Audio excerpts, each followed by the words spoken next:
Magandang araw po sa inyong lahat, pati na rin po sa mga kabarangay natin.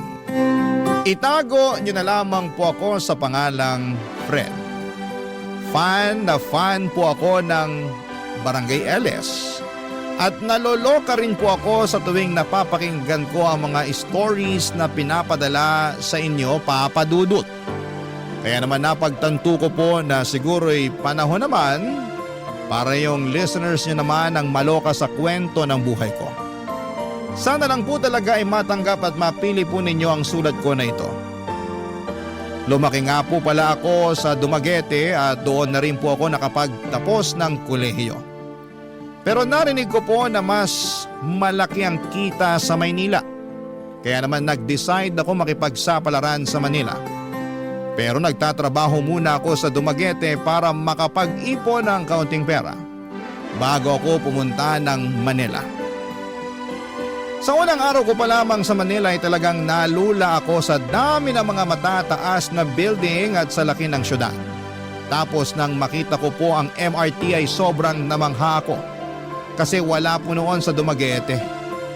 Risky din po yung ginawa ko kasi pagdating ko sa Manila, wala pa akong trabaho noon. Pero gamit yung naipon kong pera, ang unang ginawa ko ay syempre naghanap ng mauupahan. Naglakad-lakad po ako sa Mandaluyong at doon ako nakakita ng maliit pero maayos na bahay na may for rent sign. Nang mag-doorbell ako, doon ko nakilala si Mimi. Ang noong mismong araw na yon ay nakakuha kaagad ako ng mauupahan na kwarto sa bahay niya. Ang totoo po niyan, kapatid talaga ni Mimi yung may ari noong bahay. Pero dahil nasa ibang bansa ang kapatid niya, si Mimi na nag-asikaso ng bahay. At siya na rin po ang naturingang landlord sa bahay na yon.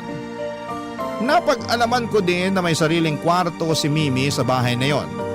Kaya kung may problema, nandyan lamang siya, readyng tumulong sa aming mga nangungupahan sa kanya. Hindi po nagtagal ay nagkasundo kami kaagad ni Mimi. Sa katunayan, mga box pa ang tawagan namin sa isa't isa. Ang saya po niyang kausap, hindi mo talaga mararamdaman na landlord siya. Talaga pong may malasakit siya sa mga nakapaligid sa kanya. Kaya mas lalo akong nakaramdam ng ginhawa dito sa Manila dahil sa kabaitan ni Mimi. Lumipas ang ilang linggo at nakahanap rin po ako ng trabaho sa Mandaluyong. Sobrang saya ko po dahil nasabi ko na sa sarili ko, at last, settled na rin ako dito sa Maynila. Pero habang tumatagal ay unti-unti ko pong nararamdaman na medyo malungkot din pala dito sa Manila. Aminin ko po na medyo malaki ang sahod ko pero hindi naging sapat yon para mawala ang lungkot ko. At napapansin na rin ni Mimi na may gumagambala sa akin. Kaya bilang kaibigan ay minabuti niyang kausapin ako at alamin kung ano nga ba talaga ang mga nangyayari sa akin, Papa Dudut.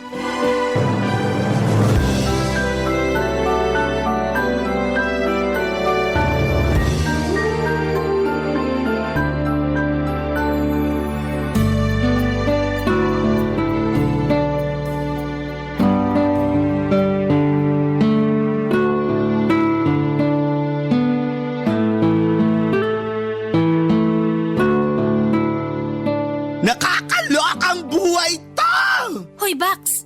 Hinaan mo nga yung boses mo. Baka mamaya marinig ka pa ng ibang boarders dito eh. Ano ba kasing inaarte mo dyan, ha? Sawang-sawa na ako sa buhay na to, Bax! Feeling ko madadepress na talaga ang beauty ko! Ay, hala siya. Bakit naman? Natanggap ko na kasi sa bank account ko yung sahod ko. Sandali lang.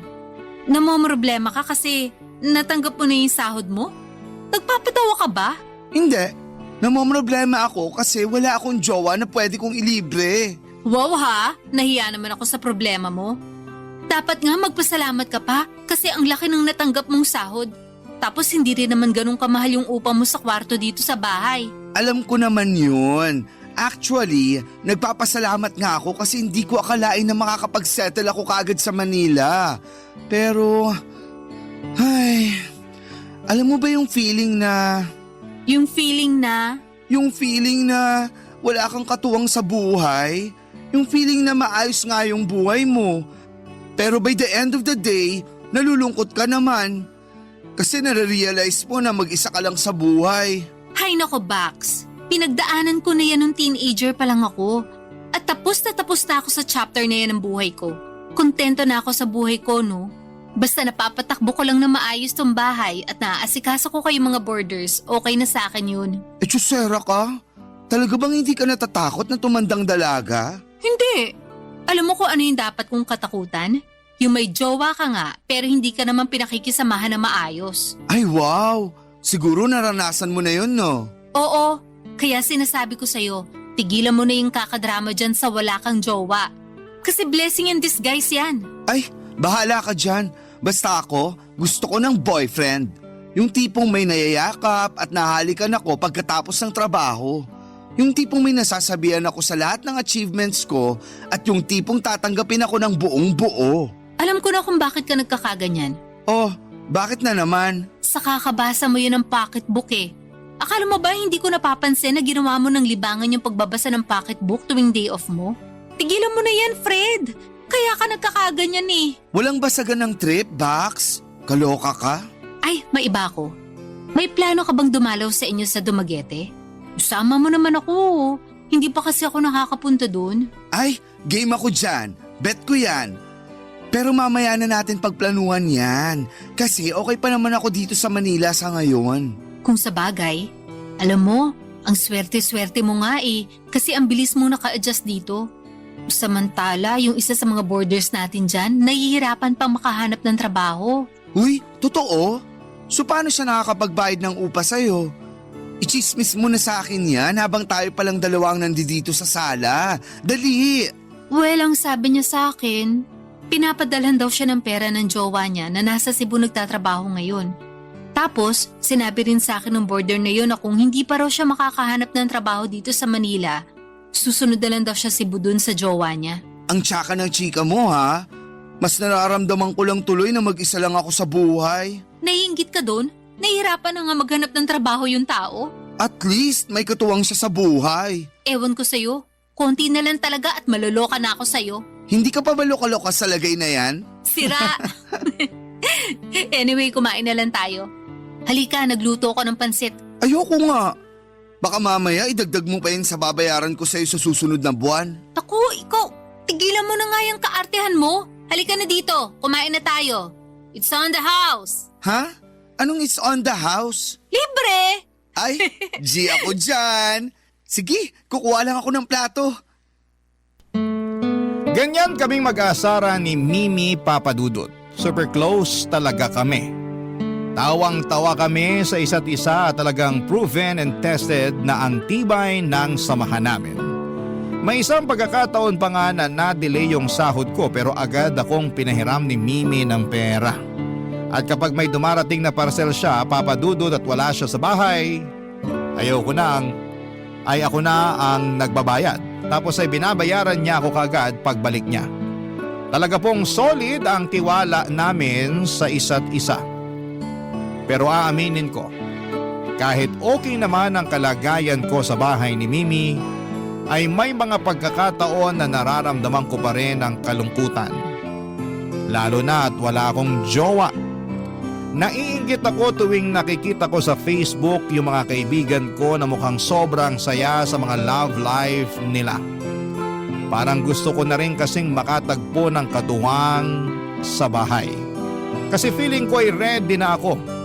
May maayos naman akong trabaho at kahit papaano ay hindi naman ako kapo sa pera. Hindi kami magkakaroon ng problema sa pera kung sakaling magkaroon ako ng jowa.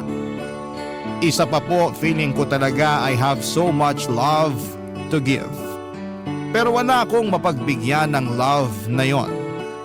Ang totoo ay medyo naging insecure nga po ako sa itsura ko kasi baka yun ang dahilan kung bakit hindi pa ako nagkakajowa. Sa totoo lang, akala ko talaga na mamamatay na akong matandang dalaga, Papadudot. Pero hindi ko akalain na magbabago pa pala ang lahat ng iyon. Isang araw, napagdesisyonan ko na mag-register sa isang dating app. Ang totoo niyan, ayaw ko sanang mag-register sa app na yon. Kasi alam ko na karamihan ng mga gumagamit ng dating apps ay naghahanap lamang ng panandaliang kaligayahan.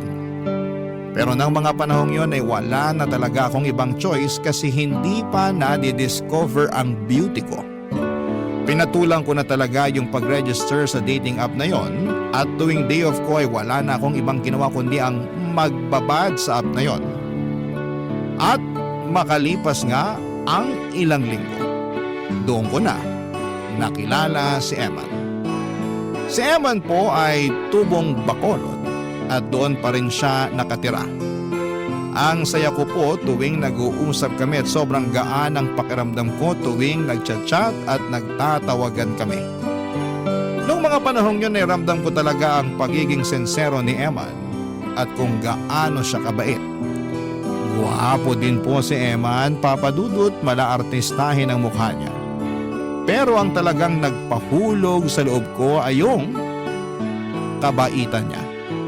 At noong mga panahong yon ay unti-unti nang napapansin ni Mimi na nawawala na yung lungkot at depression ko.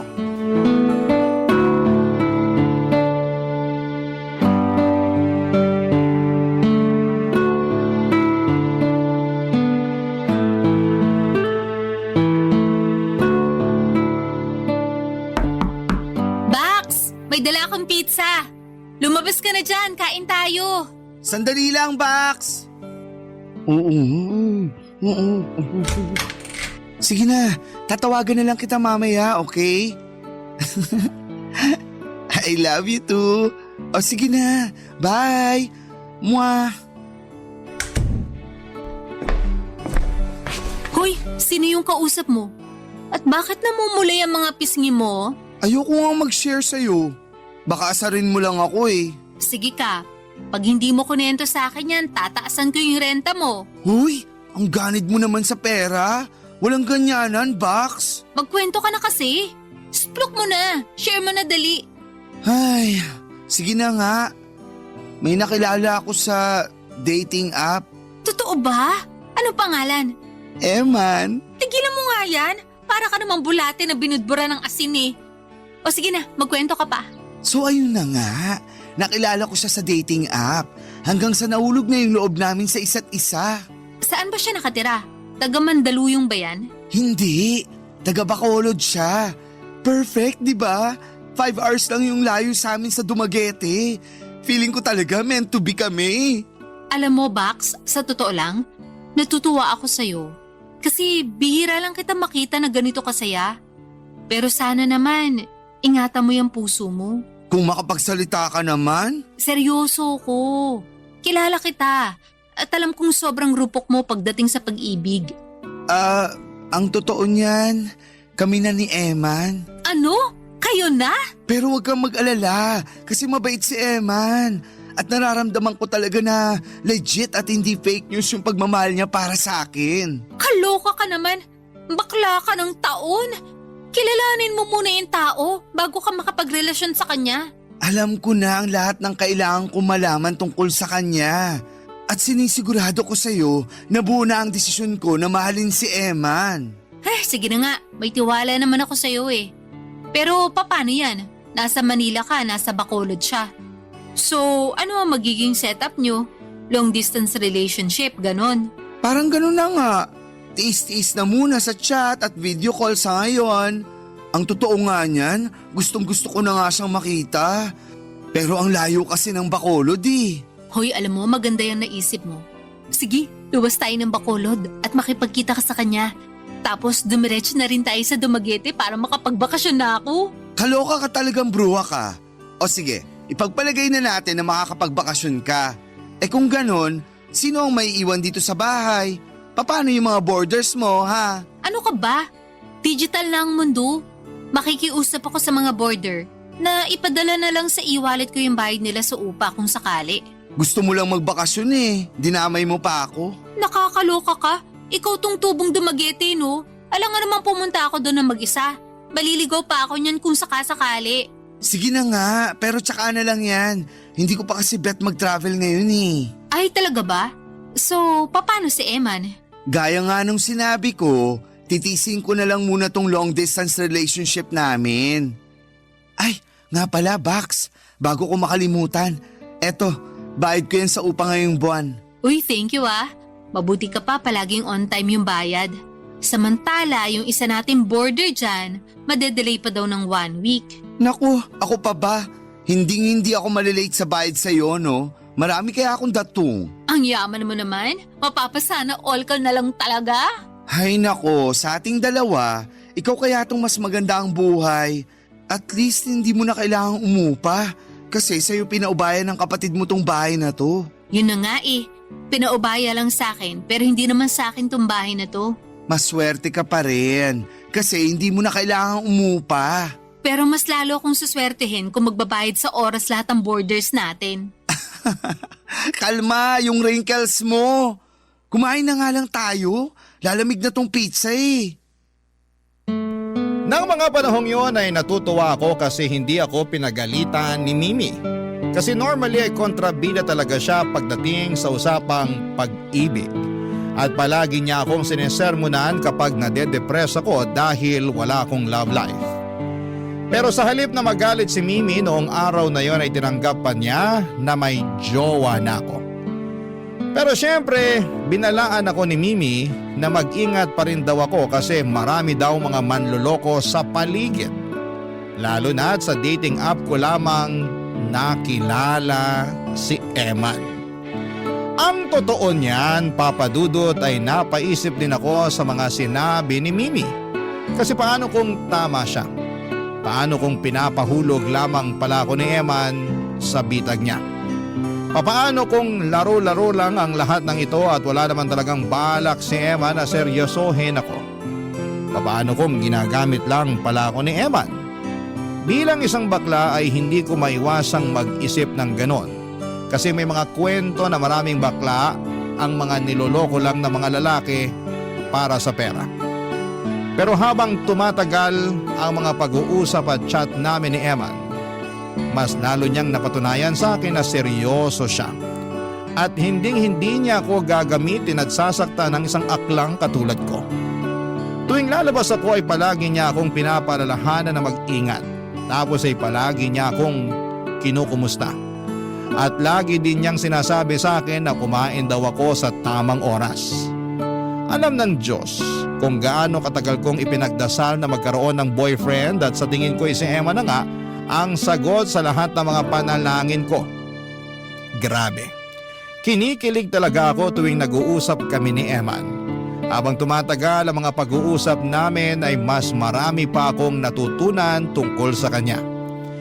Napag-alaman ko na sa Bacolod pala siya nagtatrabaho ngayon bilang call center agent at nakikita na lamang siya sa bahay ng pamilya niya.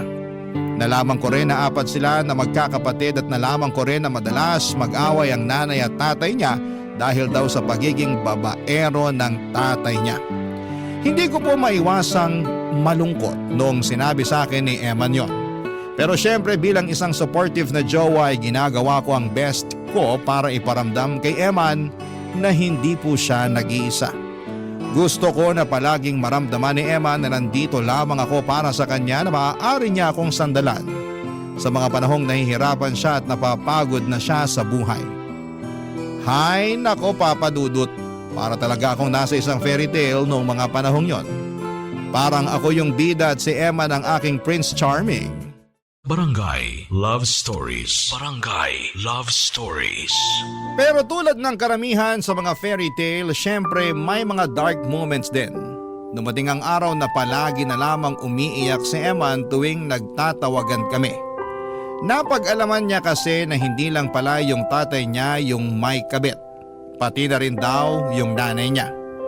At dahil dito ay unti-unti kong napansin na parang nade-depress si Eman sa bahay. Inamin din niya sa akin na nagsasawa na siya sa trabaho niya sa Bacolod at gusto na niyang mag-resign, Papa Dudut. Tandang-tanda ko pa kung paano ko siya pinayuhan na maghanap ng ibang trabaho at maghanap ng bagong matutuluyan. Pero sabi niya sa akin ay maliit lang daw ang Bacolod at wala raw masyadong oportunidad para sa mga katulad niya na hindi nakapagtapos ng kolehiyo. High school lang kasi ang natapos ni Eman at hindi na daw siya kayang pag-aralin ng mga magulang niya sa kolehiyo. Sa sobrang depression ni Emma noon ay napaisip ako. Paano kung kailangan lang niya ng bagong environment para hindi na siya malungkot? At dito ko naisip ang isang napakagandang plano. Inaya ko si Emma na mag-live-in na kami dito sa Maynila. Natuwa si Emma noong sinabi ko yon sa kanya kasi first time daw niya na makakapunta sa Maynila kung sakasakali. And at least matatakasan na raw niya mga problemang dulot ng pamilya niya sa probinsya. Siyempre sinabi ko rin kay Mimi ang bala ko at nung unay tutol na tutol si Mimi sa plano ko kasi hindi pa nag-iisang taon simula nang makilala ko si Eman. Pero siyempre pinilit ko si Mimi na pumayag. At sa wakas ay pumayag din si Mimi na tumira si Eman kasama ko. At dumating na nga ang pinakahihintay ko. Sinundo ko si Eman sa airport at nagyakapan kami ng mga panahon na yon ng bonggang-bongga. Pagkatapos noon ay dumiretso na kami sa bahay at pareho na kaming hinarap ang bagong chapter ng mga buhay namin bilang isang ganap na couple na Papa Dudut.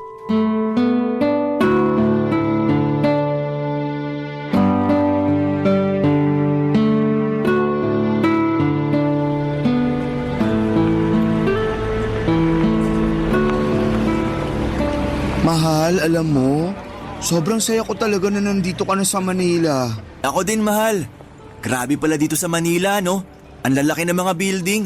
Kung makapagsalita ka naman, bakit? Wala bang buildings dun sa inyo sa Bacolod? Siyempre meron naman, pero mas marami dito eh. Naiintindihan kita. Ganyan na ganyan din ako nung una ako napadpad dito sa Manila. Pero masasanay at mauumay ka rin dyan. Oh, ayun na yung bahay oh. Ang ganda, di ba? Halika, pumasok na tayo. Hindi ba nakakahiya sa landlord mo? Sino? Si Mimi? Naku, huwag kang mag-alala. Napakiusapan ko na yon. At pumayag na siya na dalawa tayo sa kwarto ko.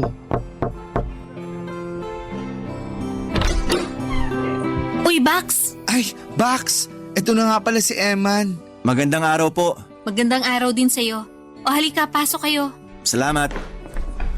Wow! Ang ganda naman pala ng bahay nyo eh. Thank you. Pero hindi sa akin tong bahay na to. Kapatid ko talaga yung may-ari ng bahay. Sa akin lang pinaubaya. Ah, ganun po ba? Ay, mahal. Asan nga pala yung CR nyo dito? Naiihi na kasi ako eh. Yung pintuan na malapit sa hagdanan. Dumiretso ka lang. Thank you. Saglit lang ah. Jijingle lang ako.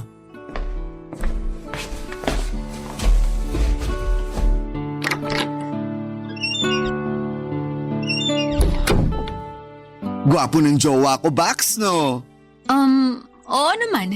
Oh, ba't parang Biyernes Santo yung mukha mo? Ewan ko ba, Bax? Hindi ko mapaliwanag. Parang ano kasi, Parang… parang may mali. Ha? Parang hindi maganda ang kutob ko dyan sa jowa mo. Huy, ano ka ba? Hinaan mo nga yung boses mo.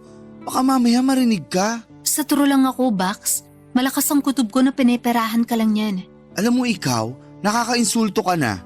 Bakit? Kasi pangit ako at gwapo siya? Ano ka ba naman? Hindi sa ganun yun. Basta mag-ingat ka na lang dyan sa jowa mo ah. Tamang hinala ka rin eh. Anyway, since dalawa na kayo ngayon dito sa bahay, tataasan ko na yung singil sa inyo sa tubig at kuryente ha. Sorry talaga. Ayokong gawin to pero alam mo naman, doble na yung consumption nyo simula ngayon. Kasi ayun nga, dalawa na kayo. Okay lang, naiintindihan ko naman eh. Sige, ako na bahala dyan. Ikaw ang bahala? Ibig mong sabihin, walang ambag yung jowa mo? Ayan na nga bang sinasabi ko eh. Alam mo ikaw, napaka-judgmental mo. Ako na muna ang sasagot sa mga gastusin namin hanggang sa makahanap siya ng trabaho. Tanga mo talaga pagdating sa pag-ibig. Nakuhulaan ko. Ikaw dun yung sumagot ng plane ticket niya papunta dito ng Manila, ano? Oo. Pero sabi niya babayaran niya naman ako kapag nakahanap na siya ng trabaho. Bakla ka? Malabong bayaran ka pa nun. Manahimik ka na nga lang dyan. Baka mamaya marinig pa tayo eh. Puro hinala si Mimi noong araw na yon, Papa Dudut. Pero naiintindihan ko naman kung saan siya nanggagaling. Kasi concerned lamang siya sa akin. Hindi ko rin naman siya masisisi kasi marami ng bakla ang niloloko ng mga lalaking pogi. Pero talagang nais kong ipakita at patunayan sa lahat na iba si Eman sa mga lalaking nanloloko ng bakla. Na kung anuman ang namamagitan sa amin ni Eman ay tapat at totoo yon. Habang tumatagal ay mas lalo pong gumanda at lumago ang relasyon namin ni Eman, Papa Dudut. Nagagandahan siya sa Manila kahit medyo magulo. Kasi ang sabi niya ay marami raw pwedeng puntahan na lugar dito. Hindi daw tulad sa kanila na limitado lamang yung mga pwedeng pasyalan. Natuwa din si Eman sa kwarto namin sa bahay ni Mimi kasi ang lakas daw makasosyal ng kwarto ko. Malayo daw sa kwarto niya sa Bacolod. Nami-miss na rin ni Eman ang mga kapatid at magulang niya sa Bacolod pero nangako pa rin siya sa kanila na magpapadala siya ng pera para makatulong sa kanila. Grabe, Papa Dudut. Mas lalo kong kinilig dahil ang gusto ko sa lalaki ay yung family-oriented. Pakiramdam ko talaga ay parang naka-jackpot ako ng mga panahon na yon. Kasi nasa kanya na talaga ang lahat ng katangian na hinahanap ko sa isang lalaki. Makalipas nga ang ilang linggo ay nakahanap din si Emma ng trabaho sa isang call center dito sa Mandaluyong. Pero bago siya pumirma ng kontrata ay kinausap ko muna siya kung sigurado na ba siya sa desisyon niyang magtrabaho ulit sa call center. Kasi baka ma-burnout lamang siya ulit tulad ng nangyari sa kanya sa Bacolod. Pero ang sagot sa akin ni Emma ay basta raw nandito ako sa tabi niya, hindi raw siya mabe-burn out. Naku, Papa Dudut, kinilig na naman ang akla noong narinig ko yon. Kaya nung araw na yon para i-celebrate ang pagkatanggap ni Eman sa bago niyang trabaho, umorder ako ng maraming pagkain at sa bahay na kami nagsalo-salo, Papa Dudut.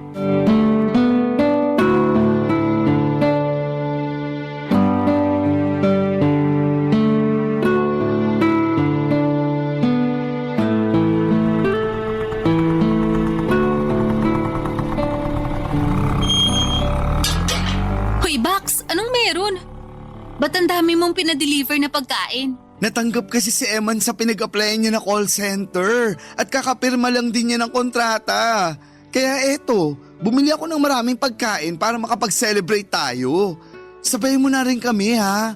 Sigurado ako hindi namin mauubos to. Siyempre naman, aayaw pa ba ako sa libre? Pero seryoso, mabuti naman at nakahanap na siya ng trabaho. Nang sa ganun, hindi niya na kailangang iasa sa'yo lahat ng gastusin dito. Ikaw talaga? Pinaghihinalaan mo pa rin ba ang boyfriend ko? Maniwala ka sa akin.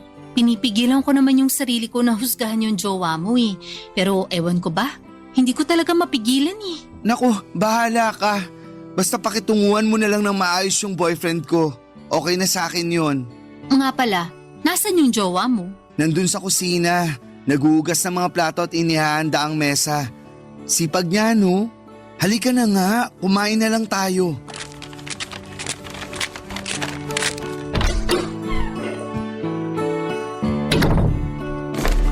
Mahal, halika na dito, kain na. Sige mahal, sandali lang. Kukunin ko lang mga kubyertos.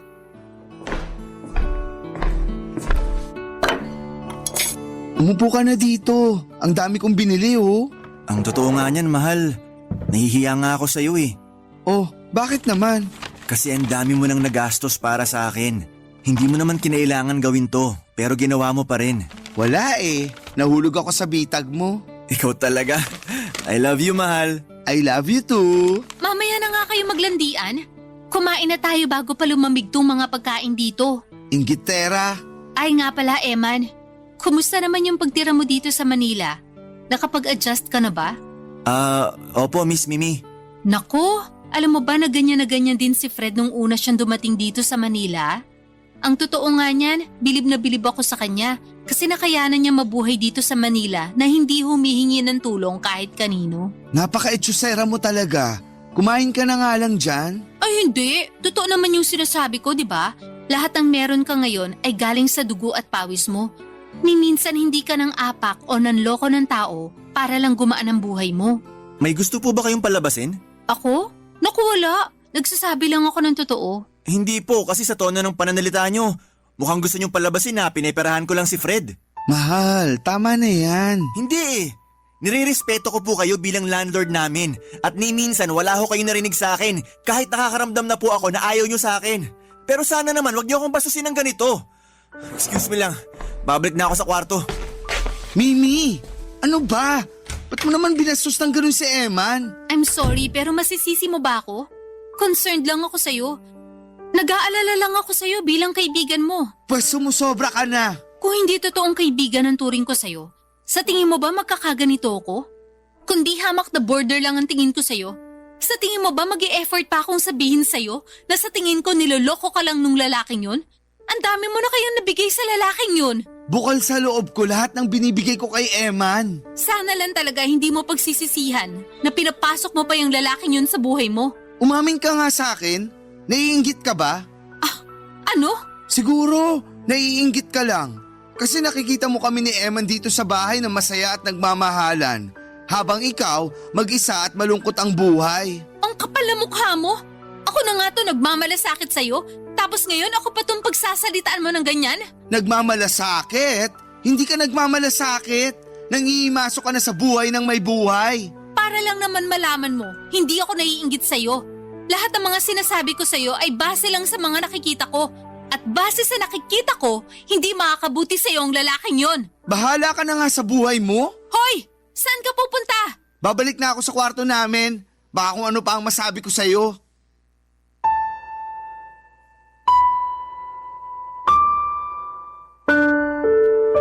Galit na galit ako kay Mimi ng mga panahong yon, Papa Dudut, kasi pakiramdam ko ay sobra na siyang nangihimasok sa personal na buhay ko.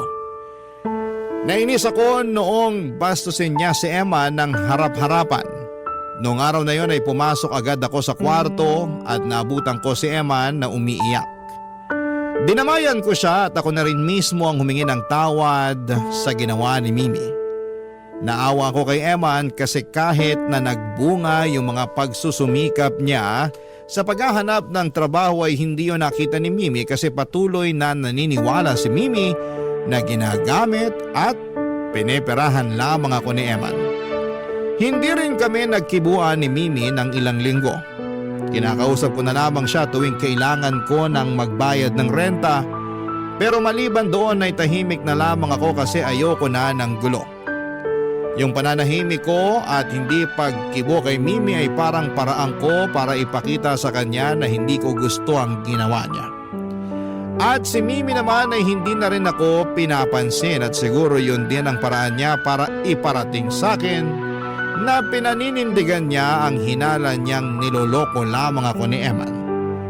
Sa totoo lang ay sobra akong nasaktan noon kasi maayos ang relasyon namin ni Mimi bilang magkaibigan tapos ay biglang nagbago ang lahat nang pumasok si Eman sa buhay ko. Pero sa kabila ng lahat ay mas pinipili ko pa rin ipagtanggol at kampihan si Eman. Kasi siya na ang magiging partner ko habang buhay. Ang totoo niyan ay gusto ko na sanang umalis sa bahay ni Mimi para makapagsimula kami ni Eman ng panibagong buhay. Pero hindi rin ganong kadaling iwanan yung bahay. Mas mura kasi ang upa sa bahay ni Mimi kumpara sa ibang mga paupahan dito sa Metro Manila. Oo, may pera naman ako pero naisip ko na kung titiisin ko na lamang ang sitwasyon ay mas makakapag-ipon kami ni Eman para sa kinabukasan namin. Pinayuhan ko na lamang si Emma na iwasan muna si Mimi at sinabi ko sa kanya na pagka-uwi niya galing trabaho ay dumiretso na lamang siya sa kwarto para hindi na sila magpang-abot pa ni Mimi. Naisip ko rin na ako na lamang ang magluluto sa kusina at sa kwarto na lamang kami kakain para mapanatili namin ang kapayapaan sa bahay. Ayun, naging okay naman ang pamumuhay namin ni Emma hanggang isang araw ay napansin ko na may nawawala akong gamit. Noong una ay hindi ko na masyadong pinagtuunan ng pansin yon kasi baka na-misplace ko lamang. Pero habang tumatagal ay mas lalong dumadami na yung mga nawawala. Pati yung pera sa loob ng jacket ko na nakasabit sa pintuan ay nawawalan na rin ng pera. Dito ko na napagtanto na hindi ko lang basta-basta na nami-misplay sa mga gamit ko. Kumbinsido na ako na talagang ninanakawan ako. Minabuti ko na kausapin si Eman tungkol sa mga nawawala kong gamit pero mariin niya na itinanggi na may kinalaman siya sa mga nawawala kong gamit at hindi ko na siya kinulit pagkatapos noon. Kasi baka mauwi lang papadudot sa hiwalayan ang aming pag-uusap. Barangay Love Stories. Barangay Love Stories. Dumating ang araw ng birthday ni Mimi at napansin kong nagluluto siya ng carbonara. Pagkatapos niyang magluto ay bigla niya akong tinawag at niyaya na kumain. Dahil birthday niya noong araw na yon ay nahirapan akong hindi siya kausapin o kibuin. Kaya naman nilunok ko na lamang ang pride ko at nagsimula na kaming mag-usap at doon na nga kami nagkapatawaran. Aaminin ko na sobra ko nang nami-miss si Mimi. Lalo na't matagal din kaming hindi nagkibuan. Pagkatapos naming magkaayos ay nagtsikahan na kami kaagad hanggang sa napag-usapan na namin yung mga nawawala kong gamit. Sa totoo lang, Papadudot, ayaw ko sanang ikwento yung tungkol sa nawawala kong gamit kasi alam ko na baka sumbatan lamang ako ni Mimi at sasabihin niyang tama siya sa hinala niya kay Eman. Pero si Mimi na lamang kasi ang nag-iisa kong kaibigan dito sa Maynila kaya naikwento ko rin sa kanya ang tungkol sa mga nawawala kong gamit. At hindi nga ako nagkamali, Papadudot, kasi nung ikinuwento ko kay Mimi ang tungkol sa mga nawawala kong gamit, pinaalala niya ang lahat ng mga naging babala niya sa akin tungkol kay Eman. Sobrang stress ko noon kasi paano kung tama nga siya? Paano kung hindi naman talaga ako mahal ni Eman? Paano kung ginagamit lamang pala ako ni Eman? Punong-puno ng tanong ang utak ko at ang tanging pinapasalamat ko na lamang talaga ay yung nagkaayos na kami ni Mimi. Kahit paano ay nabawasan na rin ang mga problema ko, Papadudot. Pero hindi pa pala natatapos sa mga problema ko. Isang araw, Papadudot, ay biglang tumaas ang tensyon sa bahay habang nanonood ako ng TV sa sala at si Mimi naman ay nasa kusina at naglilinis. Nang mga panahon na yon ay biglang lumabas si Emma ng kwarto at grabe ang kaba ko noon. Kasi magkukrus na naman ang landas nila ni Mimi. At yun nga ang pinaka-iiwasan ko. Lalo na't walang preno ang bibig ni Mimi tungkol sa mga hinala at suspetsya niya. Pero hindi ko na talaga naiwasan yung mga sumunod na mga nangyari, Papadudot.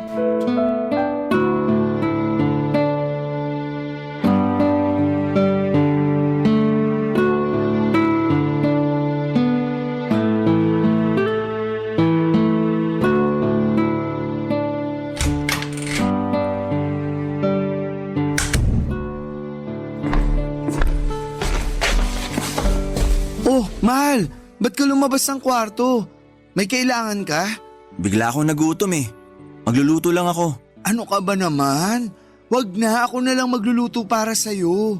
Sige na, bumalik ka na sa kwarto. Hindi naman ako inutil para pagsilbihan mo pa. At isa pa, may karapatan din naman siguro ako sa bahay na to. Kasi simula sa susunod na buwan, magbibigay na ako sa'yo ng pera para sa share ko sa lahat ng gastusin natin. Please, wag na. Ako na lang ang magluluto. Ano ka ba? Hindi. Saglit lang ako, tas babalik din ako sa kwarto kaagad. Sige na, manood ka lang ng TV dyan. Doon lang ako sa kusina. Ano to?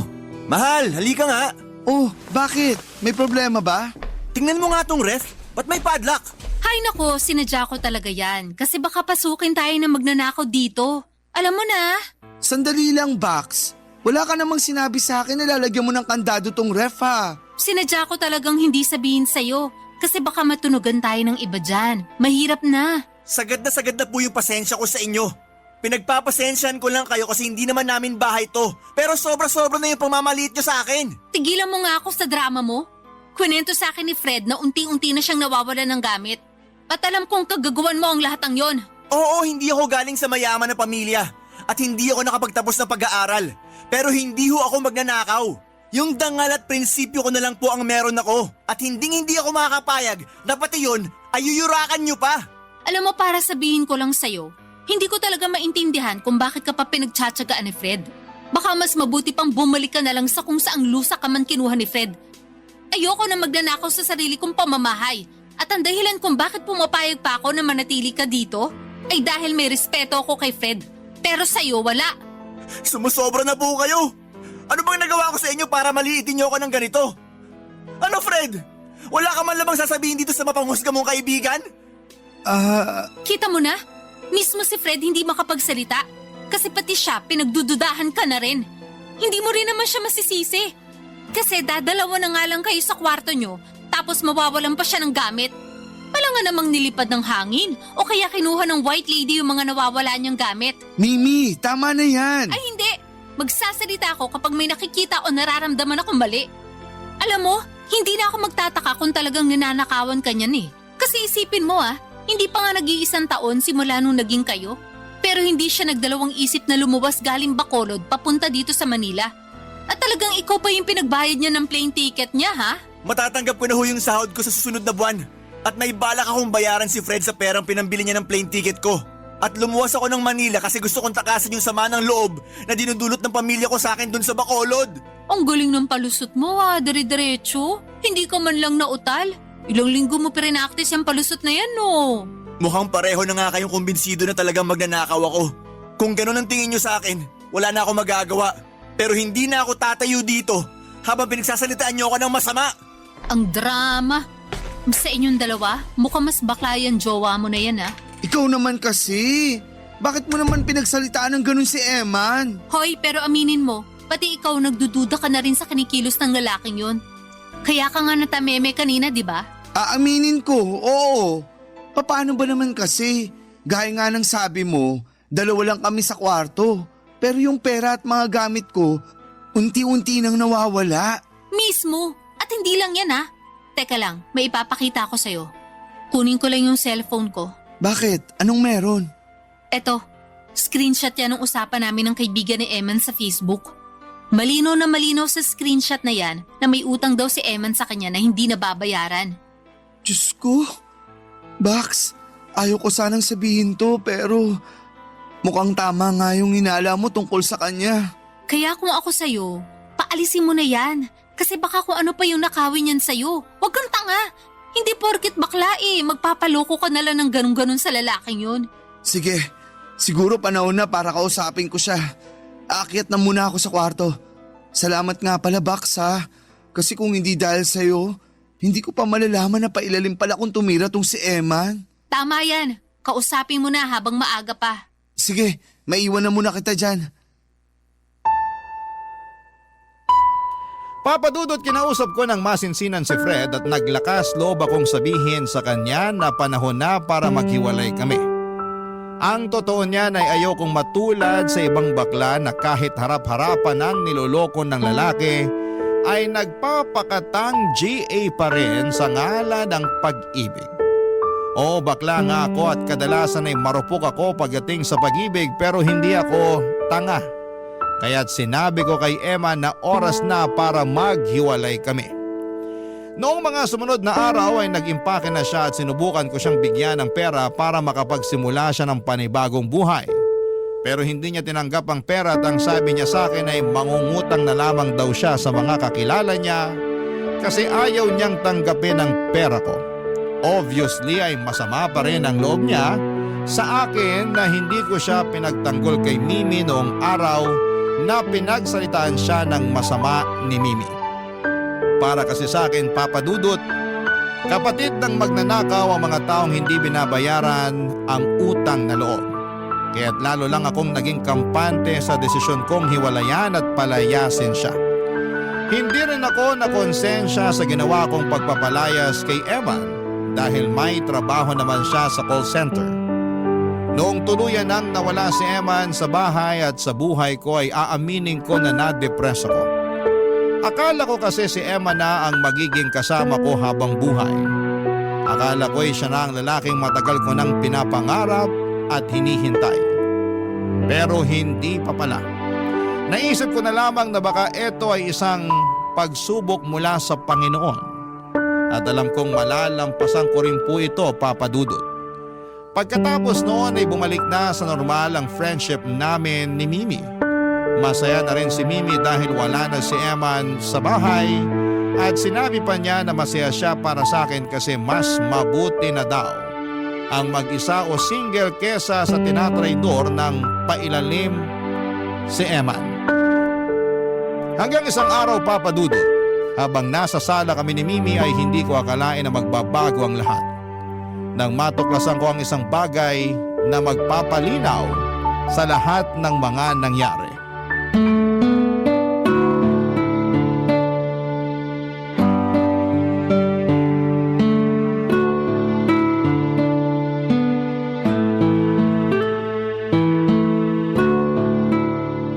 Bax, remind lang kita ha. Maniningil na ako ng bayad sa kuryente at tubig sa Makalawa. Hoy, nakikinig ka ba? Ito kasing cellphone ko eh. Nagloloko na naman yung baterya.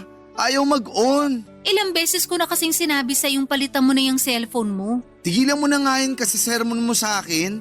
Daig mo pa yung nanay ko eh. Concerned lang naman talaga ako bilang isang kaibigan mo. Pero hindi naman ako nagkamali sa mga payo ko, di ba? Tingnan mo, tama yung hinahala ko tungkol dun sa jowa mo. Kung hindi pa ako nakialam, malamang hanggang ngayon niloloko ka pa rin nun. Ay naku, mabuti na lang talaga at naniwala ka rin sa akin sa wakas. Kakainis ka naman eh. Talagang pinaalala mo pa sa akin. Ay sorry, oo nga pala. Hindi ka pa rin pala nakaka-move on. Pahiram na nga lang ako ng cellphone mo. Bakit? Anong gagawin mo? Bukas na i-release yung sahod namin. At malamang nasa email ko na yung payslip ko. Gusto ko lang malaman kung magkano yung matatanggap ko bukas. O sige, eto. Pero email lang ha. Kaloka ka? Ano ba sa tingin mo ang gagawin ko dito sa cellphone mo? Hindi ko naman itatakbo to. Maglalagin nga lang ako sa email ko. Tapos titingnan ko lang yung payslip ko. O sige. Ay hala, yun na yata yung parcel na matagal ko nang hinihintay. Andyan na! Sandali lang! Email. Login.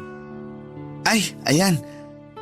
Ay, perfect! 30,000 yung matatanggap ko bukas. I love it! Ay, makapag-Facebook na nga lang. Asa na ba yun? Exit. Home. Facebook. Ayan. Sandali lang. Ano to? Diyos ko. Bax, nakuha ko na rin yung parcel na pinakahihintay ko. Sana lang talaga hindi ba to ang laman nito? Magpaliwanag ka nga sa akin. Bakit nakalagin sa cellphone mo yung account na sinasabi mong kaibigan ni Eman, ha? Hoy, hindi ba sabi ko sa'yo email lang yung pakikialaman mo? Akin na nga yung cellphone ko. Pineke mo yung screenshot na pinakita mo sa akin. Walang pinagkakautangan si Eman. Gawa-gawa mo lang ang lahat ng yon para siraan si Eman sa akin. Oh my goodness! Yung mga nawawalang gamit at pera ko, ikaw din ba ang nagnakaw? Magsalita ka. Kung hindi, sa barangay tayo magtutuos. Ano? Oo na, inaamin ko na. Ninanakawan kita at siniraan ko si Eman para hindi mo ako pagdudahan. Ang kapal na mukha mo. Tinuring kitang kaibigan. Paano mo nagawa sa akin to, ha? Nalulung ako sa sugal, Fred. Nung una maganda ang naging takbo ng pagsusugal ko.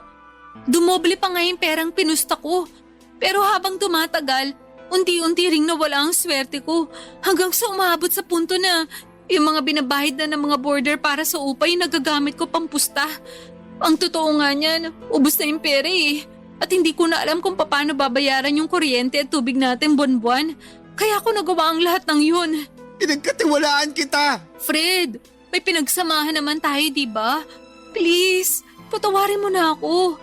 Hindi ko ginustong malulong at matalo sa sugal. Ginawawa mo yung jowa ko. At ako naman tong tanga na nagpadala sa lahat ng panunulsol mo, ayop ka. Wala kang kwentang tao. Daig mo pa yung magnanakaw sa ginawa mo sa akin. Ah, ganun? Sige, lumayas ka. Hindi na kita kailangan dito. Kunin mo na yung mga gamit mo sa kwarto at lumabas ka ngayon din. Talagang aalis ako. Sana malulong ka sa bisyo hanggang sa madepress ka. Lumayas ka na, bading! Sa ating dalawa, mas mukha kang bading. Diyos ko, ano ba tong ginawa ko? Asa na ba yung power bank ko? Ayan, nag-on na rin yung cellphone ko sa wakas. Contacts, Eman.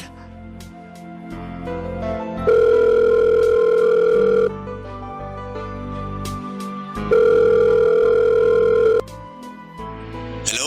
Hello, Eman? Mahal, kamusta ka na? Oh, ba't ka napatawag? I'm sorry kung pinagdudahan kita. Tama ka. Wala ka nga talagang kasalanan. Sana mapatawad mo pa ako. Magagawan pa naman natin to ng paraan, di ba? I'm so sorry. Sising-sisi ako na hindi kita naipagtanggol kay Mimi. I love you so much. Mahal na mahal pa rin kita. Huli na ang lahat, Fred. Binaliwala at pinag-isipan mo ko ng masama nung mga panahon kinailangan ko yung suporta at yung pagmamahal na sinasabi mo. Sana naman intindihin mo ko. Pinalabas niya na ninanakawan mo ko. Pero ang totoo niyan, siya pala mismo yung nagnanakaw ng mga gamit at pera ko dahil nalulung siya sa sugal. Pareho lang tayong pinaglaruan at niloko ni Mimi. Pero dapat nagtiwala ka pa rin sa akin. Sino ba yung jowa mo, ha? Ako yung Mimi na yun. Jowa? Ibig bang sabihin nun, nakikipagbalikan ka na sa akin? Kahit magunaw ang mundo, hindi na ako makikipagbalikan sa'yo. Masaya na ako sa trabaho ko at namumuhay na ako ng tahimik. Puro problema at gulo lang ang dala nyo sa akin nung dyan pa ako kina Mimi nakatira. Kaya please lang, lubayan mo na ako. Ang kapal na mukha mo. Hoy Eman, in case nakakalimutan mo, ako ang nagdala sa'yo dito sa Manila. Kung hindi dahil sa akin, nagdedepress-depressan ka pa rin hanggang ngayon dun sa Bacolod. Ano bang pinuputok ng butsi mo? Yung pera na ginamit mo pambili ng plane ticket ko? Huwag ka mag-alala, ibabalik ko na sa'yo yung pera mo. I-text mo na lang sa akin yung account number mo at ipapadala ko sa'yo yung pera para matapos na ugnayan natin sa isa't isa. Paano mo ako nagagawang ipagtabuhin na lang ng basta-basta? Minahal mo ba talaga ako? Nakakalimutan mo na ba? Ako yung ipinagtabuyan mo. At oo, minahal kita ng sobra-sobra. Akala mo ba hindi ako nasaktan nung naghiwalay tayo? Lugmok na lugmok ako noon. Pero ngayon na nakabangon na ako, hindi na ako makakapayag na hilahin mo ako pababa kasama mo. Napagtanto ko din na hindi ko kayang makipagrelasyon sa taong walang paninindigan. Sige na, ibababa ko na to. Hello? Hello? Eman! Eman!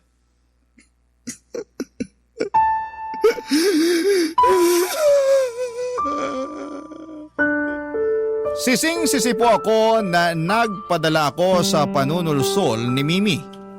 At tama rin yung sinabi ni Emma na wala akong paninindigan. Siguro'y hindi na umabot sa ganito ang mga bagay-bagay kung hindi ako kaagad nagpadala sa mga hinala at panghuhusga. Yung mga gamit at pera na nanakaw sa akin ni Mimi ay madali lamang yung kitain ulit. Pero yung pagmamahalan at tiwalang nasira, iyon ang mahirap nang ibalik pa. Noong mismong araw na yon ay agad akong naghanap ng malilipatan at sa kabutihang palad ay nakakita ako ng magandang apartment dito sa Mandaluyong. Pero ang totoo niyan ay lungkot na lungkot ako habang pinagmamasdan ko ang bawat sulok ng bago kong apartment. Kasi na-imagine ko si Eman. Napapaisip ako na siguro'y mas magiging masaya tong lugar na ito kung kasama ko pa rin si Eman hanggang sa ngayon. Pero kailangan kong tanggapin na hindi na mangyayari yon. Sising-sisi ako na yung pagmamahal at tiwala na ibinigay sa akin ni Eman ay sinuklian ko lamang ng hinala at pagdududa. Ang tanging nais ko pong iparating sa mga nakakabasa o nakakarinig ng kwento kong ito ay sana'y huwag kayong manghusga agad-agad ng kapwa ninyo. Bigyan nyo ng pasensya at panahon ng bawat isa at maghanap kayo ng konkretong ebidensya bago kayo magbuo ng sariling judgment ninyo. Palagi ninyong tandaan na may tatlong panig ang bawat kwento. Ang perspective mo, ang perspective ng ibang tao at ang mismong katotohanan. At ang kwentong ito ay ang aking masaklap at mapait na katotohanan. Papa Dudut, maraming salamat po sa pagbibigay sa akin ng pagkakataon na maibahagi ang kwento ko. Ang inyong forever kapuso at kabarangay, Fred. I'm Laika, 31 years old and avid listener ng inyong programang Barangay Love Stories since pandemic. Noong ko lang din kasi na-discover ang programa ninyo nang magkaroon ako ng panandaliang work from home setup. Nakikinig noon si Mama ng radyo at dalang-dala siya sa sulat na binabasa ninyo ng araw na yon. At naisip ko noon na balang araw ako naman ang magkukwento ng buhay ko. Hanggang sa eto na at nagkaroon na rin ako ng oras at lakas ng loob. Papadudot masasabi ko na happy-go-lucky type of person ako. Masayahin talaga ako at gusto kong napapasaya din ang mga taong malalapit sa buhay ko. Kasama na doon ang mga kaibigan ko, pamilya at mga naging karelasyon ko. Doon din kasi mas gumagaan ang pakiramdam ko kapag nakikita kong nagiging masaya sila kasama ako. Ginagawa ko ang lahat para sa huli alam ko na wala akong naging pagkukulang o wala akong pagsisisihan, papadudot.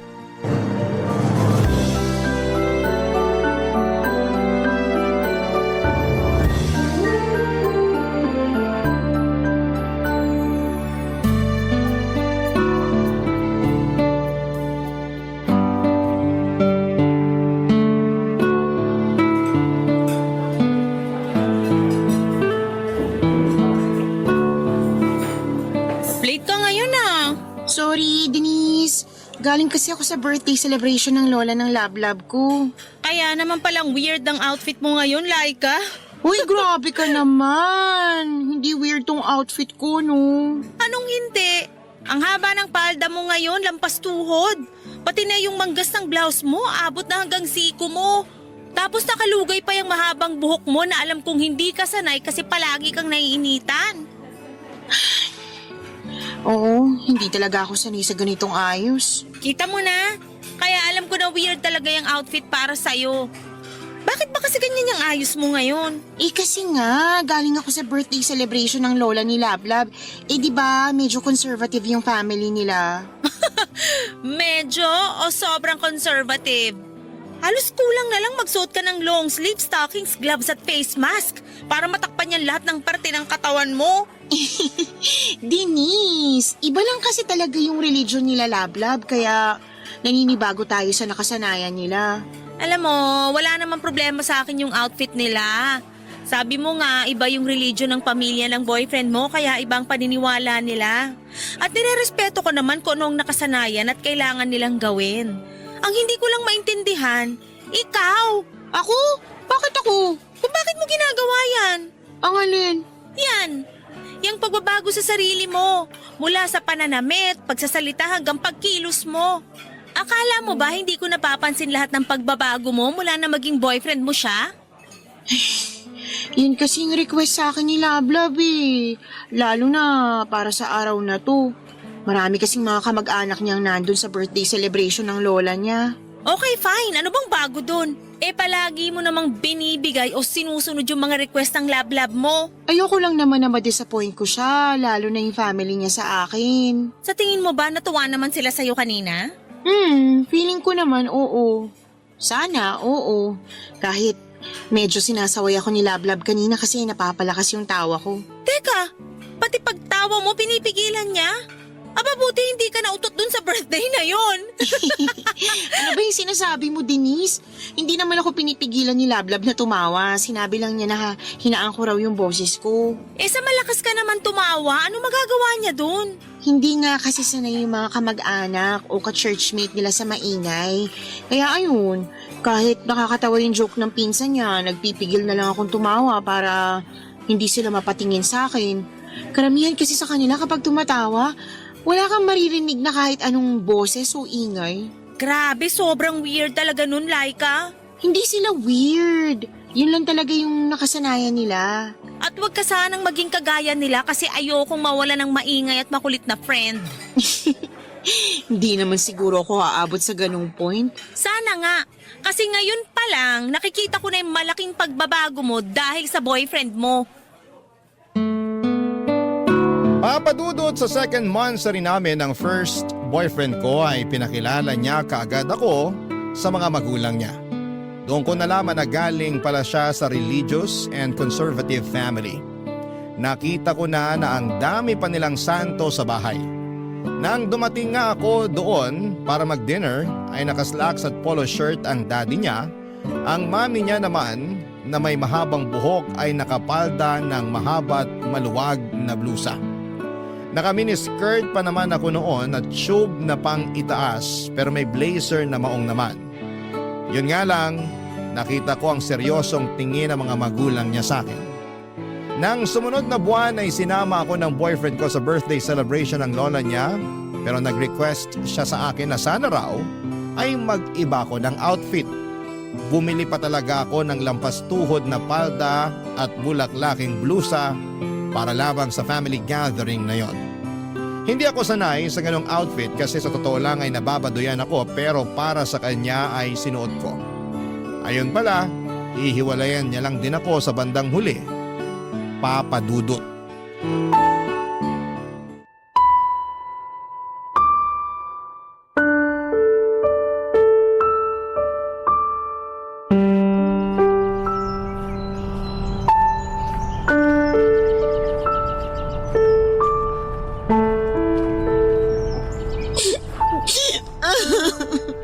Bakit? Hanggang ngayon hindi ko pa rin maintindihan kung bakit. Uy, Laika, hinaan mo naman yung boses mo. Pinagtitinginan tayo ng mga tao dito sa bar dahil sa kakaiyak mo dyan, oh. Paano ako hindi iiyak? Nakipag-break sa akin ang boyfriend ko. Hayaan mo na kasi yun. Wala namang dahilan para iyakan mo siya ng ganyan kalakas. Hindi ko lang kasi talaga maintindihan, Denise. Ang alin ba?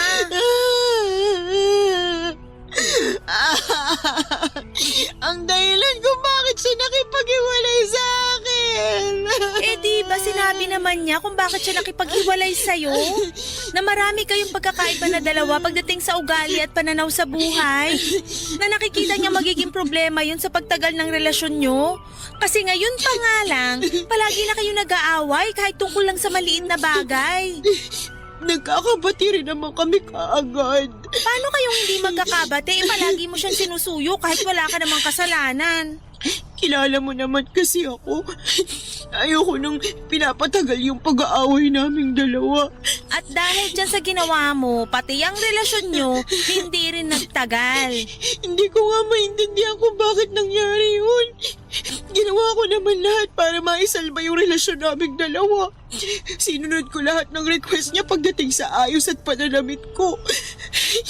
Pinilit kong makisama sa pamilya niya kahit palaging boring ang topic ng kwentuhan nila. Tapos sasabihin niya na nakikipag-iwalay siya sa akin kasi ayaw sa akin ng parents niya. Saan pa ba ako nagkulang, Denise? Saan? Wala kang naging pagkukulang sa relasyon nyo, Laika. Sobra-sobra pa nga yung binigay at ginawa mo para sa kanya eh. Eh bakit hindi niya ako nagawang ipaglaban sa parents niya?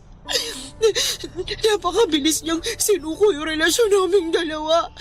Hindi mo na siya nag-effort na ipagtanggol ako o ang relasyon naming dalawa. Ibig sabihin lang nun, hindi ka talaga niya mahal, kaya pinabayaan na lang niyang masira yung relasyon yung dalawa. Nawala talaga siyang pakialam sa nararamdaman mo nung umpisa pa lang. Akala ko ba kaibigan kita, Denise? Pero bakit ang sakit na mga sinasabi mo sa akin ngayon? Oo nga, kaibigan mo ko.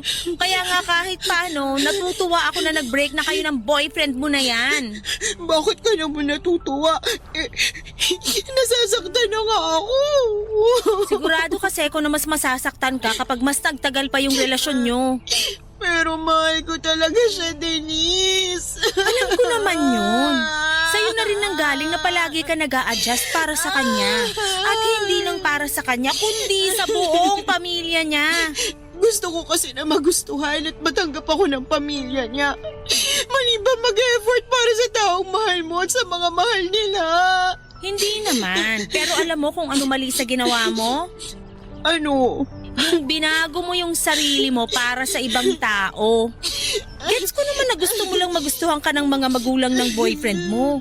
Pero hindi mo kailangan na ipilit ang sarili mo sa kanila. Kung mahal ka niya, hindi niya kailangang piliting magbago ka para sa kanya. Papadudot nang makilala ko ang mga magulang ng first ex-boyfriend ko ay naramdaman ko na kagad na hindi nila ako gusto. Kasi dahil nga siguro sa suot kong damit noong araw na yon, Naalala ko pa na sinabihan ako ng first ex-boyfriend ko na bawasan ang kaunti ang makeup ng gabi na yon.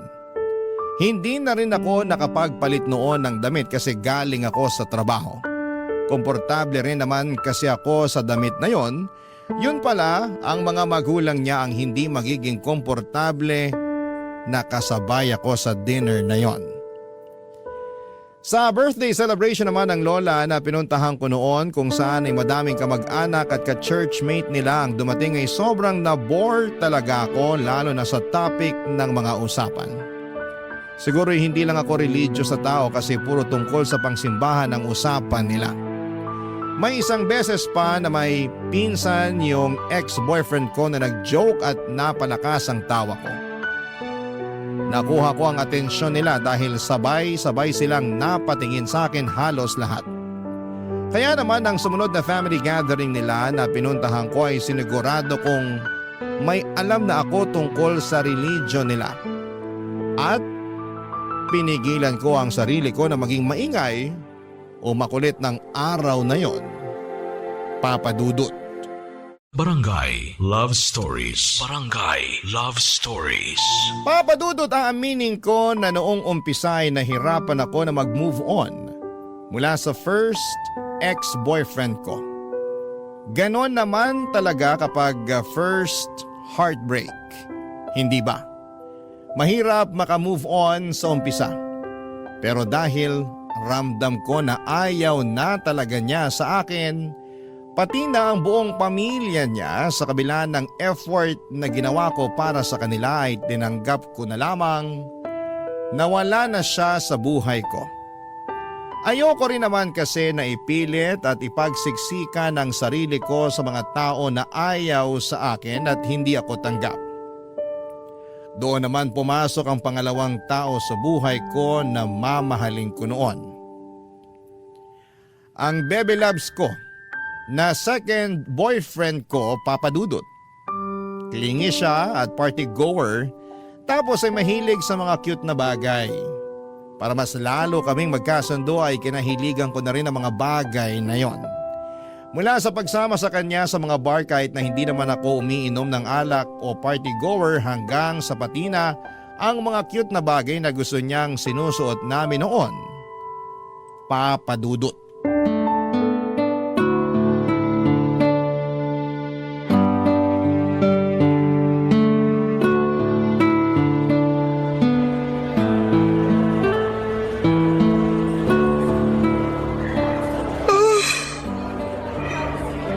Bagay ba sa akin tong blue na miniskirt? Bagay naman, Denise. Ito kayang mas mahaba na skirt. Bagay din naman. Anong mas okay sa akin dito sa dalawang hawak ko na palda? Kahit ano, bagay naman sa'yo. Alam mo kung anong mas bagay ngayon? Ano? Parang mas bagay na umuwi ka na lang kaysa samahan ako dito sa department store tapos para hikap ka lang naman dyan. Sorry, Denise. Puyat at pagod lang talaga ako. Anong oras ka na ba nakauwi kagabi? 2:00 yata ng madaling araw. 2:00? Oo, kaya nga ako na-late sa usapan natin na lunch out kanini. Kung alam ko lang, kinancel ko na lang muna sana yung lakad natin ngayon. Matagal nang nakaset to, kaya ayoko rin na i-cancel mo para lang sa akin. Nag-promise ako sa'yo na sasamahan kita na mag-shopping eh. Kasama nga kita, pero parang lumulutang naman yung isip mo. Sorry talaga, Denise. Ang totoo, masakit din yung ulo ko ngayon kaya hirap ako mag-isip eh. Pero uminom naman ako ng gamot kanina bago ko umalis ng bahay. Ano ba kasing ginawa nyo? Tinabot kayo na madaling araw sa labas. Tapos nakita ko sa post mo sa Facebook na naka-couple shirt pa kayong dalawa. Ang baduy ah! Grabe ka naman sa amin. Ang cute kayo. Alam ko naman na hindi ka mahilig sa ganon. Kaya sigurado ako na nababaduyan ka rin. Hindi talaga, pero dala niya na yung couple shirt namin kaya sinuot ko na rin. Magtatampo kasi yung bebe labs ko na yun kapag hindi ko pa sinuot kagabi. Isan ba kayo tumambay at tinabot kayo ng madaling araw? Sa resto bar ng kaibigan niya. Ang lalakas nga nilang uminom ng ala kaya pati ako nalasing din talaga. Teka, sila yung malakas uminom. Eh bakit nalasing ka rin? Kinulit kasi ako ng Bebe Loves ko na sabayan sila sa pag-inom ng alak. Kaya ayun, naabot na kami ng madaling araw. Hindi naman ako sobrang uminom pero napainom ng konti. Bakit ka naman pumayag? Alam mo naman na madali kang malasing. Kinulit niya nga kasi ako, tsaka kagabi lang naman yun. Kasi kasama namin yung mga kaibigan niya. Kagabi lang. Nung isang linggo, sinabi mo sa akin na napilit ka rin niyang uminom ng alak nung despedida party ng pinsan niya. Hindi naman ako nalasing nun. Hindi nga. Pero sumakit naman yung ulo mo kinabukasan. Hayaan mo na, Denise. Minsan lang naman mangulit ang Bebe Loves ko. Diyan nag-uumpisa lahat, Laika eh. Sa paminsan-minsan na yan. Alam naman ng Bebe Loves mo na hindi ka mahilig sa mga party, gimikan o alak.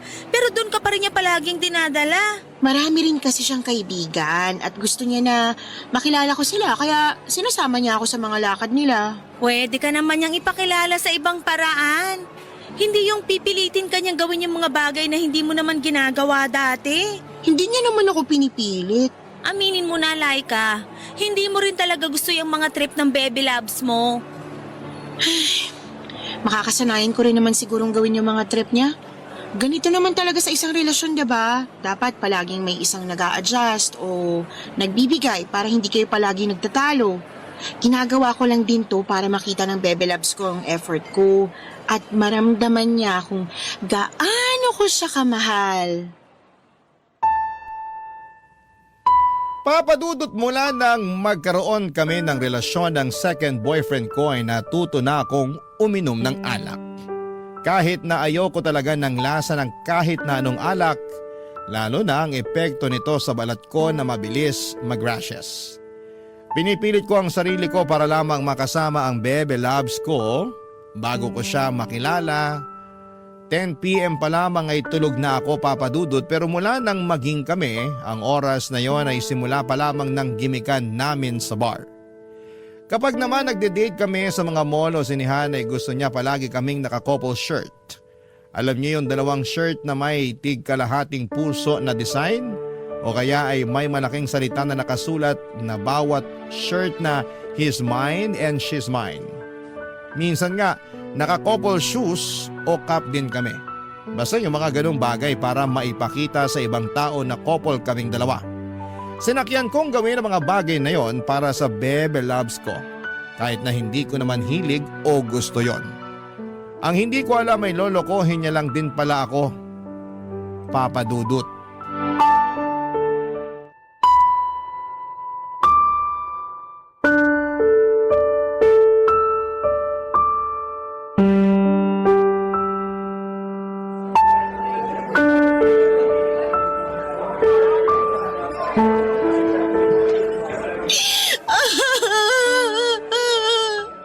Ang kapal talaga ng mukha niya. Sobrang kapal ng mukha niya, nalukuhin ako. Alam mo, unang beses mo palang na pinakilala sa akin yung Bebe Loves mo, ramdam ko na kagad na hindi gagawa ng mabuti. Bakit hindi mo kaagad sinabi sa akin? Paano? In love na dun sa mokong na yun. Hindi naman masyado. Anong hindi? Lahat ng trip niya, kahit hindi mo trip, sinasakyan mo. Mahal ko nga kasi Andun na tayo sa mahal mo yung cheater na yon. Pero hindi mo naman kailangan na maging sunod-sunuran sa lahat ng gusto niya. Nagpaka-party girl ka, nagpakalasing ka sa alak, tapos nagsusuot ko pa ng couple shirt na alam naman nating hindi mo trip. Gusto ko lang naman na maging masaya siya. Ikaw ba? Naging masaya ka ba? Oo. Nung una, naging masaya ako bago niya ako lukuhin. Kahit napipilitan ako sa mga bagay na gusto niyang gawin ko. Hindi ka totoong naging masaya. Napilitan ka lang na maging masaya. Pero ang kapal pa rin talaga na mukha niya. Sobrang kapal talaga dahil pagkatapos ang lahat ng ginawa mo para sa kanya, nagloko pa talaga siya. Hindi ko talaga alam kung saan pa ako nagkulang Wala kang naging pagkukulang. Sobra-sobra pa nga yung binigay mo na pagmamahal sa kanya eh. Bakit niya nagawa sa akin yon? Kasi nga, cheater siya at hindi siya marunong makontento sa isang tao lang. Kaya huwag mong iniiyakan yung manloloko na yun, Laika. Oh, shucks. Naku, bigla akong kinabahan. Ano nangyari? Yung alaga naming pusa, kagabi pa matamlay yun. Tapos nag-text yung pinsan ko, ang dami raw sinuka kanina kaya kailangan nang dalhin sa veterinarian. Ay, Laika, pasensya ka na. Maiwan muna kita dito sa coffee shop kasi kailangan ko sumunod doon. Ayos lang. Huwag mo na ako alalahanin. Mag-iingat ka. Sige, ikaw din. Tawagan na lang kita mamaya ha. Bye! Bakit niya ako niloko? Ano bang ginawa ko sa kanya para saktan niya ako ng ganito? Bakit? Ano ba yan? Wala na pala akong tissue dito. Miss? Eto tissue oh. Salamat. Okay ka lang ba? Oo. Baka sakaling gusto mo nang makakasama, pwede bang makishare na lang ako ng table sa'yo? Sige, ayos lang. Salamat. Upo na ako dito ha. Sorry kung makulit ako pero okay ka lang ba talaga? Oo. Sorry din. Hindi ko mapigilang maiyak. Sa totoo lang, kanina pa nga kita napapansin na umiiyak kahit na nung may kasama ka pa. Kaya nung umalis siya, sobra ako nag-alala sa'yo kaya nilapitan na kita. May kailangan kasi siyang puntahan kaya umalis na rin siya kaagad. Miss, alam ko na hindi pa talaga tayo magkakilala. Pero kung ano man yung pinagdadaanan mo ngayon, malalampasan mo rin yan. Salamat. Alam ko naman na kaya ko to. Sa umpisa lang talaga masakit kapag nalaman mong niloko ka ng karelasyon mo. At alam ko na makakalimutan ko rin ang sakit na nararamdaman ko ngayon. Yan, tama yan. Ganyan dapat. Huwag mo hayaan na lamunin ka ng lungkot. Tsaka niloko ka pala niya eh. Dapat nga hindi mo siya pinag-aaksaya ng oras. Sayang luha mo. Sigurado naman ako na sa bandang huli, kakarmahin din siya sa panlulokong ginawa niya sa'yo. Oo, yun na lang din ang iniisip ko. Salamat. Wala yun. Ay, ako nga pala si Justin. I'm Laika. Thank you ulit, Justin. Papadudot na kilala ko ang Bebe Labs ko nang dahil sa katrabaho ko na pinsan niya. Ito po ang naging tulay sa relasyon naming dalawa. Noong una ay aaminin ko na natutuwa pa ako sa setup namin dahil nakakapag-explore ako ng mga ibang bagay. Kagaya nga ng pagiging party-goer niya at mahilig sa mga couple stuff. Pero may mga bagay din na kapag hindi mo trip, mararamdaman mong napipilitang ka na lamang gawin. Pero ginawa ko pa rin kasi mahal ko ang Bebe Labs ko. Nag-adjust ako para sa kanya. Akala ko ay sapat na yung adjustment na ginawa ko para maging loyal siya sa relasyon naming dalawa. Para maging totoong masaya kami. Pero hindi pala, papadudot. Kasi nagawa pa rin niya akong lokohin at iniisip ko tuloy kung saan ako nagkulang. Bakit kailangan niya pang gawin yon sa akin? Bakit kailangan niya pang humanap ng iba? Ganon ba talaga kapag nagmamahal? Kahit binigay mo ng buo, parang kulang pa rin. Parang kulang pa rin para sa taong minahal mo naman. Papadudot. Barangay Love Stories. Barangay Love Stories.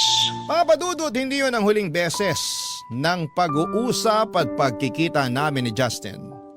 Nagkapalitan kami ng pangalan sa social media kaya madalas kaming magka-chat sa Messenger at minsan ay nagkakatawagan din. Magaan ang pakiramdam ko sa kanya at nag-e-enjoy ako na kausap siya. Hindi siya nauubusan ng topic na pwede naming pag-usapan at in fairness, sobrang nakaka-relate ako sa mga topic na yon.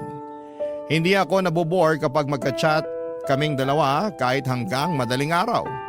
May mga oras din na naka-shared screen ng phone niya habang magka-video call kami para sabay kaming manood ng movie sa phone niya. Lumalim ang friendship naming dalawa ni Justin at habang tumatagal ay lumalalim din ang espesyal na nararamdaman ko para sa kanya. Hinayaan ko lang ang nararamdaman ko na yon, papadudot. Ayoko naman kasing madaliin ang mga bagay-bagay. Lalo na at kagagaling ko lang din sa relasyon. In-enjoy ko na lamang muna ang mga oras na magkasama kami ni Justin bilang magkaibigan, Papa Dudut.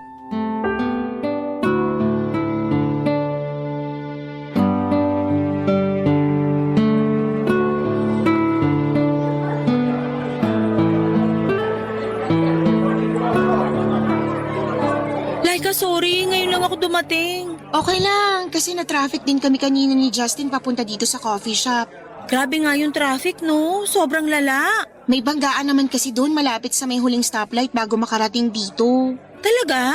Oo, Hindi ko napansin yun. nadaanan namin kanina. Isang truck tsaka 2 kotse yung nagkabanggaan. Grabe nga yung nasa gitnang kotse na naipit ng 2 sasakyan. Wasak na wasak talaga. Kawawa naman yung mga nakasakay doon. Ay, sobra. Hindi ko na nga matingnan yung mga nakasakay doon nung makita ko kung gaano kawasak yung kotse. Ay, araw-araw talaga may aksidente nangyayari sa kalsada. Anong araw-araw? Oras-oras ka mo. Sinabi mo pa. Kahit saang lugar dito at kahit gaano ka kaingat mag-drive, maaaksidente ka pa rin kasi maraming irresponsableng driver na nagkalat. Yan ang palaging sinasabi ko kay Justin, lalo na kapag nagdadrive siya ng madaling araw. Wala nga masyadong traffic, pero mas maraming irresponsableng driver. Kagaya na lang ng mga nakainom ng alak, yung mga galing sa gimikan. Wala na talagang masyadong safe na kalsada dito sa atin. Ay, but anyway, nasa na nga pala yung boyfriend mo? Sino tinutukoy mo? Wala naman akong boyfriend. Sus, kunwari pa to. Sino ba? Eh di si Justin. Magkaibigan lang kami ni Justin. We, hindi nga. Oo nga, close lang talaga kaming dalawa. Yun, magkasama na pala kayong dalawa. Parang ako pinag-uusapan nyo Narinig ko pangalan ko eh. Hinahanap ka lang nitong si Denise. Late ka ngayon, Denise Hindi ako sanay. Super traffic eh. Ikaw naman di ka pa nasanay. Sobrang traffic naman talaga dito sa atin. Ay, Laika, nga pala. Bale, hindi raw available yung soy milk nila kaya full cream milk na lang yung pinalagay ko sa brewed coffee mo. Ha? Naku, nagda-diet ako. Kaya gusto ko sana ng soya milk o wala na lang milk sa kape ko. Pero, sige okay lang. Ngayon lang naman ulit ako magpo-full cream milk eh. Sige, ganito na lang. Magre-request ako sa barista na wag nang lagyan ng gatas yung kape mo para sigurado. Wag na. Kasi ayos lang naman sa akin. Baka ginagawa na rin nila yung kape ko. Okay lang.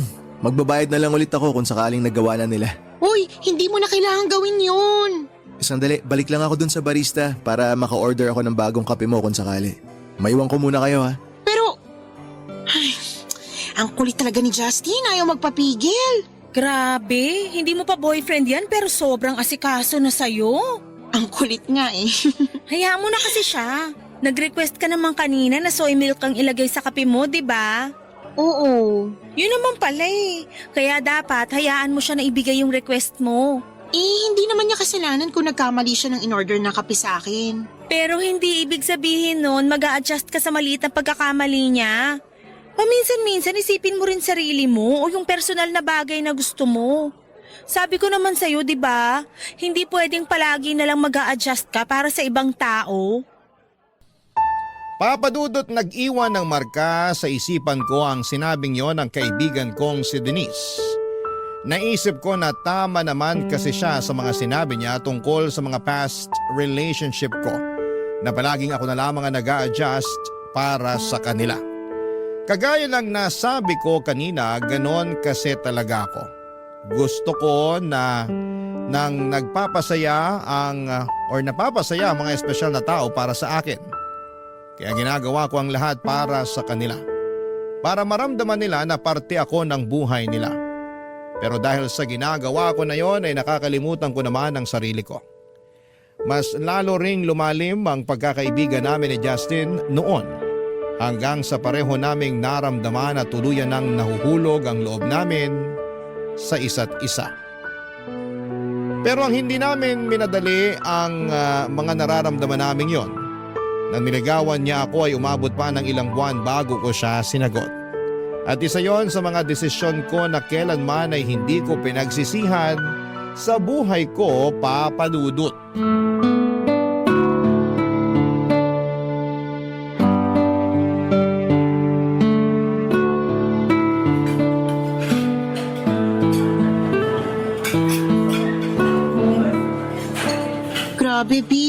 sosyal naman dito sa restaurant na to. Ang ganda ng interior design, ang luwag ng place, tapos may live band pa talaga na tumutugtog. Ito talaga yung restaurant na request ni na mommy at daddy para sa dinner natin ngayon. Madalas ba silang kumain dito? Medyo, si mommy talaga yung may favorite sa lugar na to. Gustong gusto niya yung steak nila dito. Ang mahal nga ng mga presyo ng pagkain sa menu nila dito, B. Nalula ka agad ako sa presyo nung tingnan ko saglit kanina yung menu nila. Sulit naman lahat ng mga pagkain nila dito kahit medyo mahal. Kaya nga binabalik-balikan ng parents ko. Binabalik-balikan nila kahit ganun kataas ang presyo ng mga pagkain. Tulad nga ng sabi ko kanina, favorite kasi talaga ni mami tong restaurant na to. Dito sila madalas nagsiselebrate ng mga special occasion. Pero kahit walang special occasion, gusto pa rin nilang kumain dito. Ay, lalo tuloy akong kinabahan na makita at makilala sila ngayon. Bakit ka naman kinakabahan? Baka kasi hindi nila ako magustuhan para sa'yo eh. Hindi mo pa nga sila nakikilala, yan na kaagad iniisip mo? Sabi mo kasi 'di ba, medyo mahigpit sila sa'yo. Oo, lalo na si daddy. Kasi dating sundalo yun eh. Tapos yung mami mo naman, dating retired high school principal. Oo, tama ka dyan. Ang tagal naman nilang dumating, lalo tuloy akong kinakabahan. Malapit na raw sila. Siguro mga 5 minutes, nandito na yung mga yon. Sigurado ka ba na okay lang tong dress na suot ko ngayon? Oo naman. Bagay na bagay nga sa'yo yung suot mong blue dress eh. Yung ayos ng buhok ko, ayos lang ba? Kahit ano pang ayos ng buhok mo, bagay na bagay sa'yo, B. Relax ka lang. Oh, bakit ang lalim naman ng buntong hininga mo? Wala lang. Yan ba yung wala lang?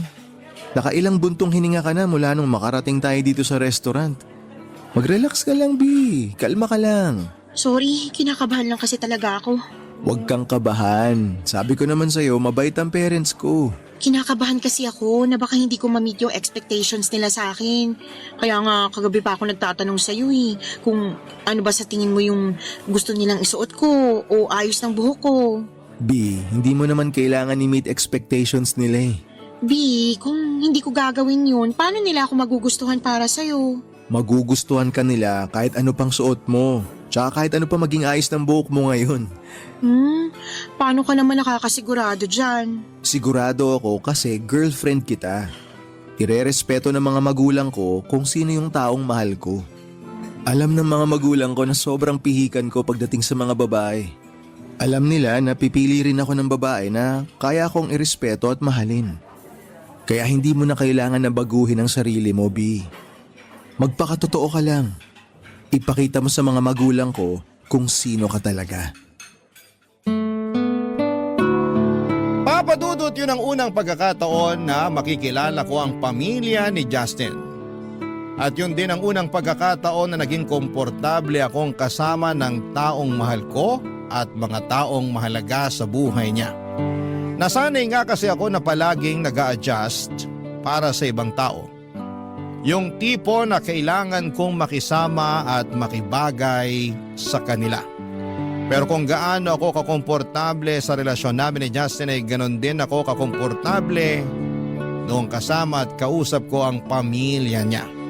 Mabait ang mga magulang niya at kagaya ni Justin ay palabiro ang mga kapatid niya.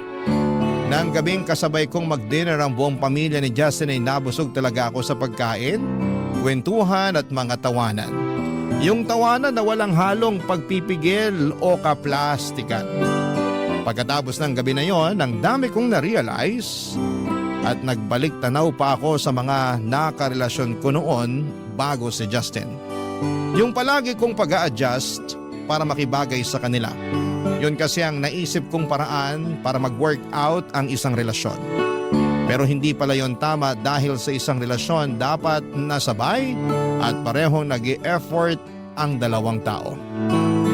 Naghihilahan sila pataas at parehong nag-a-adjust sa isa't isa para mas mag-work ang kanilang relasyon.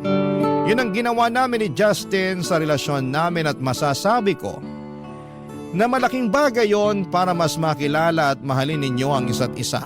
Dahil ngayon, going stronger pa rin ang 4 na taong relasyon naming dalawa. Hindi naman talaga madali ang pumasok sa isang relasyon lalo na kung magkaiba kayo ng personalidad. Ang mahalaga ay nagkakaintindihan kayo at parehong nag-a-adjust.